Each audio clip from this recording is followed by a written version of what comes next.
जय गणेशाय नमः। जय माँ सरस्वती। जय माँ बंगलामुखी। आज का पॉइंट है हम लोगों का मैटर वाला का क्लास 7, 8 और 9 का मैटर पार्ट 7। ठीक है। पार्ट 6 में हम लोग पढ़े थे इफेक्ट ऑफ टेम्परेचर, नहीं, चेंज इन स्टेट। क्या चेंज इन स्टेट में हम लोग हैं, उसमें इफेक्ट ऑफ टेम्परेचर हो गया था। अब हमको पढ़ना है आज इफेक्ट ऑफ प्रेशर। एक स्टेट से जो दूसरा स्टेट में चेंज होता है, उसमें एक पॉइंट है कि प्रेशर का क्या क्या इफेक्ट होगा। ठीक है, उसी के बारे में हम लोग आज पढ़ेंगे। लिखना कम है, ठीक है, लिखना कम है, सुनना है आपको ज्यादा, और सुन करके उस पर अमल कीजिए। कहने का मतलब सोचिए। हम एक दो एग्जाम्पल बताएंगे, आपके पास हजारों एग्जाम्पल है। चलिए, सबसे पहला पॉइंट है इफेक्ट ऑफ प्रेशर में। प्रेशर क्या है? जैसे ये एक रूम है, ठीक है, इसमें 4 आदमी हैं, तो एक से दूसरा के बीच में स्पेस ज्यादा है, नहीं, यानी इंटर मोलेकुलर स्पेस ज्यादा है। ठीक, 4 के बदला हम 8 आदमी इसमें रख लें तो इंटर मोलेकुलर स्पेस क्या हो गया? कम हो गया, नहीं, यानी 2 आदमी के बीच का डिस्टेंस क्या हो गया? कम हो गया। 8 के बदला हम 20 आदमी इसमें रख दें तो सब एक दूसरा से क्या हो जाएगा? कंपैक्ट हो जाएगा। तो वही चीज सेम है कि कोई बर्तन है, ठीक है, उसमें मान लीजिए कोई मैटर रखा हुआ है, नहीं, तो 2 पार्टिकल के बीच में स्पेस मान लीजिए उसमें क्या है? ज्यादा है। तो स्पेस को कम करने के लिए हम क्या करेंगे? ऊपर से प्रेशर देंगे। क्या करेंगे? ऊपर से प्रेशर दिए, तो प्रेशर देने से दोनों के, उसके इच पार्टिकल के बीच में जो डिस्टेंस है, वह डिस्टेंस क्या हो गया? कम हो गया, नहीं, यानी जो 2 पार्टिकल के बीच में डिस्टेंस था वो क्या हो गया? प्रेशर देने पर कम हो गया। इस कारण से आप समझ रहे हैं कि इंटर मोलेकुलर स्पेस जो है वह सॉलिड में सबसे कम होता है, लिक्विड में उससे ज्यादा होता है, और गैस में क्या होता है? सबसे ज्यादा होता है। ठीक, तो गैस को जब हम कंप्रेस करेंगे तो किस फॉर्म में चेंज हो जाएगा? लिक्विड में। और ज्यादा कंप्रेस करेंगे तो किस फॉर्म में चेंज हो जाएगा? सॉलिड में। ठीक है, यानी यहाँ बात हो गई किसकी? प्रेशर की। ठीक है, आप जनरल यूज में भी एक नाम सुने होइएगा, carbon dioxide. Carbon dioxide gas है, ठीक, सॉलिड कार्बन डाइऑक्साइड भी होता है, ठीक है, जिसको बोलते हैं हम लोग ड्राई आइस। क्या बोलते हैं उसको? Dry ice. Solid carbon dioxide ये क्या है? अब सॉलिड कार्बन डाइऑक्साइड मान लीजिए आपके पास है, ठीक है, इसको हमको बनाना है क्या? गैस। वैसे सॉलिड से क्या होना चाहिए? लिक्विड, और लिक्विड के बाद क्या बनना चाहिए? गैस बनना चाहिए ना। ठीक है, तो सॉलिड से लिक्विड और लिक्विड से गैस। तो यहां क्या है कि सॉलिड आप ले लिए, ड्राई आइस ले लिए, उसका यदि प्रेशर कम कर दिया जाए, एटमॉस्फेरिक प्रेशर यदि 1 एटमॉस्फेरिक प्रेशर से भी कम कर दिया जाए, किसका? सॉलिड आइस का, तो वह डायरेक्ट चेंज हो जाएगा किस में? गैस में। सॉलिड से लिक्विड में भी नहीं, किस में चेंज हो जाएगा? डायरेक्ट गैस में चेंज हो जाएगा। समझ गए? यानी क्यों हुआ? क्योंकि एटमॉस्फेरिक प्रेशर को कम कर दिया। इसका मतलब गैस से सॉलिड कैसे बना होगा? एटमॉस्फेरिक प्रेशर बढ़ाया गया होगा, यानी प्रेशर के कारण गैस से सॉलिड और सॉलिड से क्या बन गया? गैस बना था। हो गया। अब आ जाइए, एक अगला पॉइंट है कि अगला पॉइंट है आपका लिक्विफैक्शन, यानी लिक्विफाइड से लिक्विफैक्शन बना है। लिक्विफैक्शन क्या है? कहता है process of conversion of gas into liquid, ठीक है, बाय, माने गैस से जो लिक्विड बनता है, गैस से जो लिक्विड बना, कैसे बना? प्रेशर बढ़ाए और टेम्परेचर घटाए, प्रेशर बढ़ाए, इंक्रीज प्रेशर और डिक्रीज टेम्परेचर, इससे क्या हो जाएगा? गैस से लिक्विड बन जाएगा। यही प्रोसेस आपका लिक्विफैक्शन कहलाता है, ठीक है। अगला पॉइंट पर हम आते हैं। अभी तक जो हम लोग सॉलिड लिक्विड गैस पढ़े हैं, ठीक है, इसमें मेल्टिंग पॉइंट, बॉइलिंग पॉइंट भी पढ़े हैं। अब हम आपको कह रहे हैं, एक नया क्वेश्चन दे रहे हैं कि मेल्टिंग पॉइंट, बॉइलिंग पॉइंट के हिसाब से, ठीक है, आपको यदि सॉलिड लिक्विड गैस को डिफाइन करना हो, एमपी बीपी के आधार पर यदि सॉलिड लिक्विड गैस को डिफाइन करना हो, तो आप क्या डिफिनेशन दीजिएगा? आप मेल्टिंग पॉइंट समझ रहे हैं, मेल्टिंग पॉइंट, बॉइलिंग पॉइंट दोनों को समझ रहे हैं, ठीक। तो मेल्टिंग पॉइंट के आधार पर यदि हमको डिफिनेशन देना है सॉलिड का, तो क्या देंगे? तो इसमें एक चीज पीछे भी बताए थे, रूम टेम्परेचर। एक पॉइंट दिमाग में रखना होगा कि रूम टेम्परेचर पर यदि कोई ऑब्जेक्ट सॉलिड फॉर्म में है, रूम टेम्परेचर कितना माना जाता है? जनरली रूम टेम्परेचर 20 डिग्री, नहीं, कितना माना जाता है? 20 डिग्री, ठीक। मान लीजिए उस पर यदि कोई ऑब्जेक्ट सॉलिड फॉर्म में है, इसका मतलब सॉलिड है, यानी उस ऑब्जेक्ट का मेल्टिंग पॉइंट रूम टेम्परेचर से ज्यादा होना चाहिए।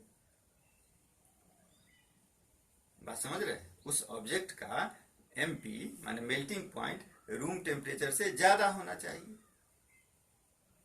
समझ गए बात? अब इसका मतलब आप क्या डिफाइन क्या किए, क्या डिफिनेशन दीजिएगा? यदि किसी ऑब्जेक्ट का एमपी रूम टेम्परेचर से ज्यादा हो, तो वह ऑब्जेक्ट क्या कहलाएगा? सॉलिड कहलाएगा, ठीक है। अब आ जाइए, आपको अब डिफिनेशन देना है गैस का, ठीक है।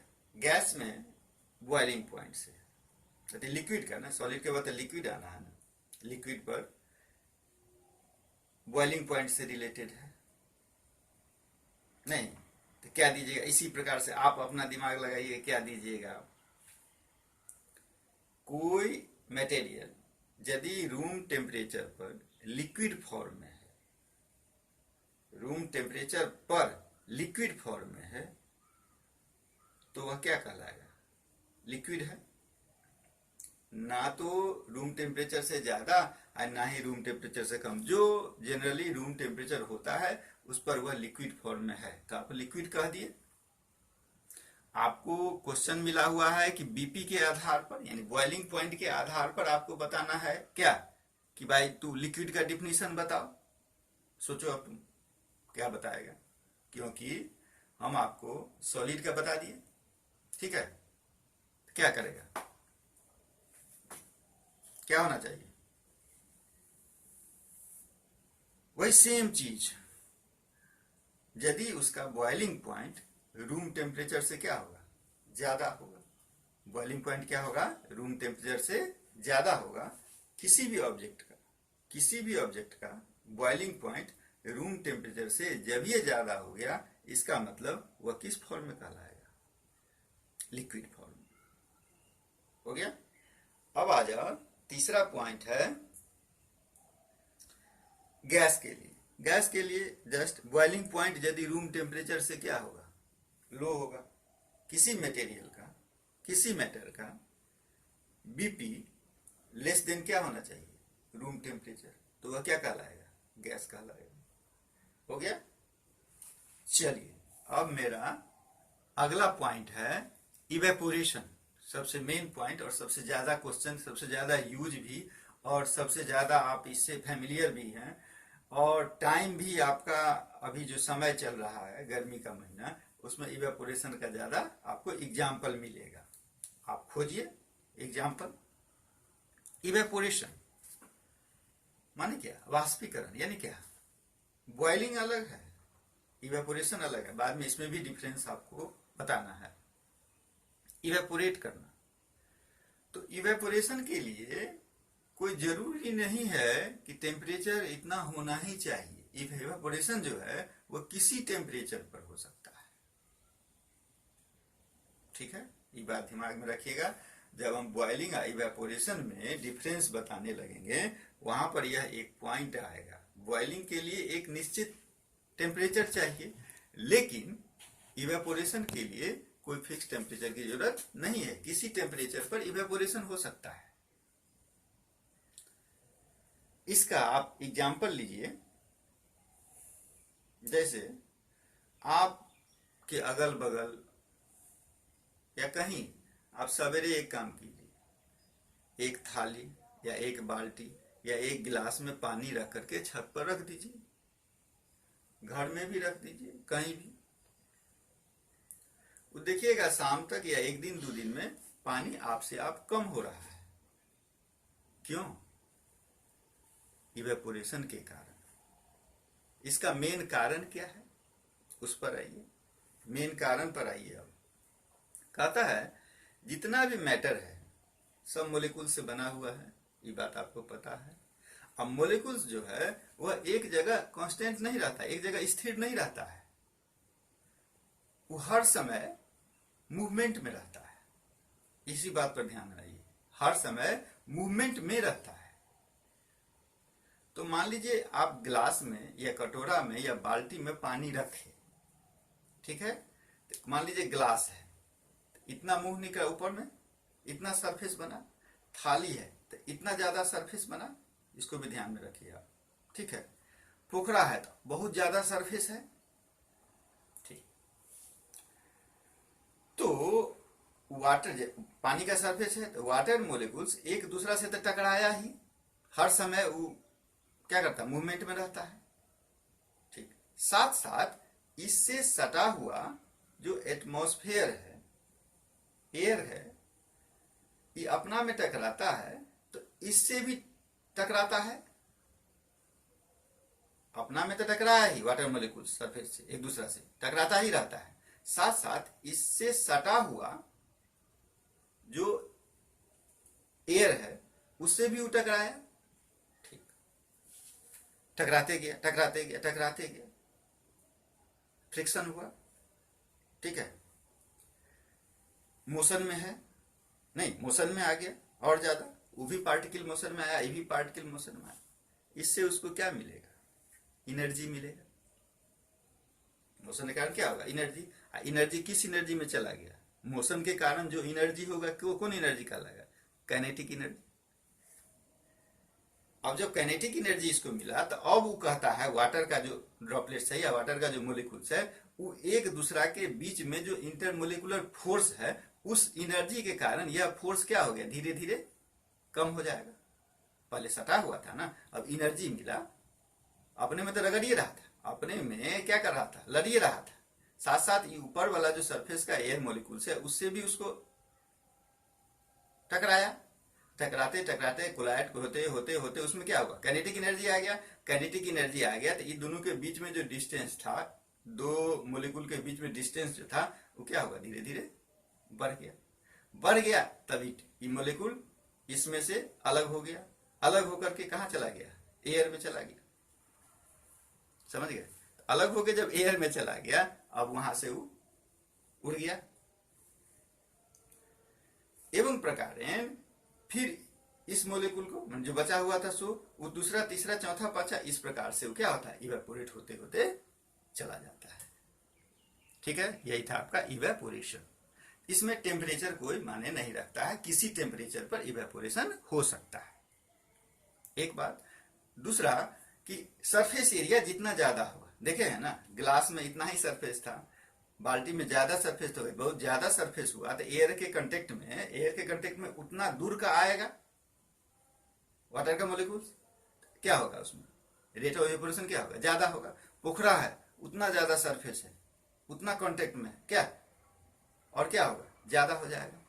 यानी इवेपोरेशन किस किस बात पर डिपेंड करता है, ठीक। एक तो सरफेस एरिया जितना ज्यादा होगा इवेपोरेशन का रेट उतना ज्यादा होगा, एक बात, ठीक। जैसे इसका और एग्जांपल आप ले लो, मान लीजिए हमको कपड़ा सुखाना है कपड़ा सुखाना है, कपड़ा हम लोग साफ कर लिए और उसको मोड़ करके किसी तार पर रख दिए, और कोई आदमी क्या करता है कि उसको पूरा खोल के रख दिया, ठीक है, तो किसका कपड़ा जल्दी सूखेगा, जो खोल के रखा। क्यों, क्योंकि उसका सरफेस एरिया ज्यादा हो गया, और उसका सरफेस एरिया मोड़ करके इसे करके रखे हुआ तो सरफेस एरिया क्या हुआ, कम हुआ। तो सरफेस एरिया जितना ज्यादा होगा रेट ऑफ इवेपोरेशन उतना ज्यादा होगा, एक बात। दूसरा, इवेपोरेशन और किस बात पर डिपेंड करता है, हाँ, टेम्परेचर ज्यादा होगा, टेम्परेचर ज्यादा होगा तो रेट ऑफ इवेपोरेशन भी क्या होगा, ज्यादा होगा। 2 पॉइंट। तीसरा, विंड के स्पीड पर, हवा यदि तेज चल रही है, हवा यदि तेज चल रही है तो रेट ऑफ रिएक्शन क्या होगा, तेज हो जाए। क्यों, हवा से क्या मतलब, हवा तेज से क्या मतलब है, तो आपको जो बताया है कि ये वाटर सरफेस है, ये वाटर मोलिकुल्स टकराते रहता है, ठीक है, तो वाटर ड्रॉपलेट्स बनाया हल्का हल्का, ठीक है, वो तो वेट होगा, भारी होगा, उसको ऊपर जाने में, अगल बगल जाने में टाइम लगेगा, लेकिन हवा का स्पीड जो है तो उसको वहां से अलग कर दिया, तो ये जो पोर्शन था पूरा, जो क्या क्या क्या कहिएगा उसको, ज्यादा भारी था, वो अलग हो गया, ठीक है, अलग हो गया, फिर नया कण आया, उससे फिर रिएक्शन रेट बढ़ गया, इवेपोरेशन का रेट बढ़ गया, इसीलिए विंड का स्पीड इसमें काम करता है। चौथा पॉइंट है ह्यूमिडिटी। पहले ह्यूमिडिटी कहते किसको है, पहले वो समझिए, ह्यूमिडिटी किसको कहते हैं। कहता है कि एयर में जो वाटर ड्रॉपलेट्स होगा, एयर में जो वाटर ड्रॉपलेट्स होगा उसको हम बोलते हैं क्या, ह्यूमिडिटी, ठीक है। अब आपने सोच लीजिए कि ह्यूमिडिटी ज्यादा होगा, यानी एयर में वाटर ड्रॉपलेट ज्यादा होगा, तो रेट ऑफ इवेपोरेशन क्या होगा, कम होगा। यानी ह्यूमिडिटी ज्यादा होगा तो रेट ऑफ इवेपोरेशन कम होगा। तो 4 पॉइंट मिला आपको इवेपोरेशन के लिए, कौन कौन। पहला, सरफेस एरिया जितना ज्यादा होगा उतना रेट ऑफ इवेपोरेशन ज्यादा होगा। दूसरा, टेम्परेचर, टेम्परेचर जितना ज्यादा होगा रेट ऑफ इवेपोरेशन उतना ज्यादा होगा। 2 हो गया। तीसरा, ह्यूमिडिटी, ह्यूमिडिटी जितना ज्यादा होगा रेट ऑफ इवेपोरेशन उतना कम होगा। 3, और चौथा, विंड का स्पीड, विंड का स्पीड जितना ज्यादा होगा रेट ऑफ इवेपोरेशन उतना ज्यादा होगा। उसके अलावा एक पॉइंट और है कि उस लिक्विड के नेचर पर भी डिपेंड करेगा, वाटर है, पेट्रोल है, मिल्क है, ऑयल है, क्या है, यानी नेचर ऑफ लिक्विड पर भी डिपेंड करेगा। 5 पॉइंट आपका ये हो गया। अब अगला पॉइंट है इवेपोरेशन कॉजेज कूलिंग। इवेपोरेशन के कारण कूल हो जाते हैं हम, आप हो जाते हैं, ताकि इसको आगे किया जाए ना, कर ही दिया जाए। इवेपोरेशन के कारण कूलिंग होता है, ठीक। तो आपको अभी बताए थे कोई भी मटेरियल होगा हर समय उसमें क्या होते रहता है, मूवमेंट होते रहता है, मोशन होते रहता है, मोलिक्यूल मूवमेंट में रहता है, स्थिर कहीं नहीं रहता, ठीक। तो जैसे जब वो मूवमेंट में रहेगा तो उसके लिए उसको क्या चाहिए, एनर्जी चाहिए, चाहिए एनर्जी। वो कहां से लेगा, जिस कांटेक्ट में रहेगा वहीं से ना एनर्जी लेगा। क्या, मान लीजिए हमारे इलाका में चोर है, तो चोरी करेगा तो यही इलाका में कहीं ना कहीं चोरी करेगा ना। आप नेल पॉलिश लगाती हो, नेल पॉलिश लगा लेती हो, ठीक है, अच्छा लगता है तुमको, हमको तो माथे दुखने लगता है। इस प्रकार का कोई भी उस दिन जो है सो सैनिटाइजर लाए, समझ गया, सैनिटाइजर लाए, उसको दिन में 3 बार 4 बार जो है साफ किए, ठीक। इससे पहले हम साबुन से साफ करते थे, 3 बार 4 बार साफ किए, सवेरे से लेकर ज्यादा बार भी कर लिए होंगे, पता नहीं। उसके बाद रात में हमको नींदे नहीं आई, 2 बजे 3 बजे 4 बजे 5 बजे नींदे नहीं आई हमको, पागले बना देने लगा हमको। कैसा सैनिटाइजर था पता नहीं, तो वो अलग बात है। नेल पॉलिश मान लीजिए लगाया आप, कोई भी रिमूवर होता है या रिमूवरे आप लगाते हैं, दोनों केस में, ठीक है। तो वो जो मोलिकुल्स आपके फिंगर पर आया, नेल पर आप रखते हैं उसको, उसके बाद वो काम करना शुरू करेगा, बैठा तो नहीं रहेगा आराम से, मोलिकुल्स उसको मन कोलाइड करेगा, मूवमेंट में चाहिए उसको, मोशन में आना चाहिए। तो मोशन में आएगा कहां से, एनर्जी लेगा।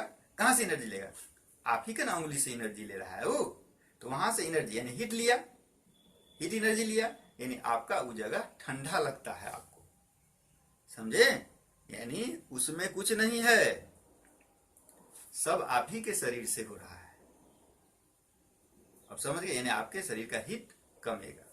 अच्छा, अब गर्मी का महीना आ गया, आप आराम से कहीं से आते हैं खेलते कूदते, पसीना से लथपथ है, आराम से पंखा में बैठ गए, कूलर में बैठ गए, ठीक है। तो पंखा से जल्दी आपको कूलर में मजा आता होगा, हाँ हाँ पसीना मेरा सूख गया। अरे भाई, रेट ऑफ इवोपोरेशन बढ़ गया, बताए थे ना, विंड के स्पीड के कारण क्या होगा, रेट ऑफ इवोपोरेशन बढ़ेगा। यानी वो भी आप ही के शरीर से एनर्जी ले रहा है।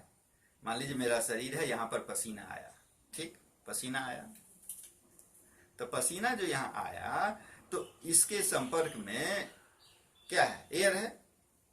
एयर का जो स्पीड बढ़ेगा, एयर का स्पीड बढ़ा, ठीक है, यो मोलिकुल लड़ना चाहा स्पीड से, तो स्पीड से जो लड़ना चाहा, तो आप ही के शरीर से नहीं एनर्जी लेगा वो, तो आपके शरीर का हीट एनर्जी क्या हुआ, कमा, हीट कमा, यानी आपको ठंडा लगा। इसलिए कभी भी जब पसीना ज्यादा हो तो डायरेक्ट पंखा में मत बैठिए, डायरेक्ट कूलर में मत बैठिए। कूलर आपको ठंडा नहीं करता, पंखा आपको ठंडा नहीं करता। विंड के स्पीड को बढ़ाया, जिसके कारण आपके शरीर पर जो पसीना है उसमें क्या होगा, इवेपोरेशन का रेट बढ़ा, इवेपोरेशन का रेट बढ़ गया, यानी आपके शरीर से उतना हीट बाहर आ रहा है। इसलिए बैठिए भी तो पूरा पोंछ के, कभी भी पसीना लेकर के मत बैठिए पंखा और कूलर में, आप कपड़ा से उसको पोंछ लीजिए और तब आके बैठिए, ठीक है। बहुत सारा एग्जाम्पल है। ग्लास में ठंडा पानी रहता है, मान लीजिए ग्लास में क्या पानी है, खूब ठंडा पानी, एकदम कूल रहता है, चिल रहता है। देखिए ग्लास के बाहर में क्या आ गया, वाटर ड्रॉपलेट्स आ जाता है। वही सेम चीज, सेम नियम यहां भी अप्लाई होता है। Why do we wear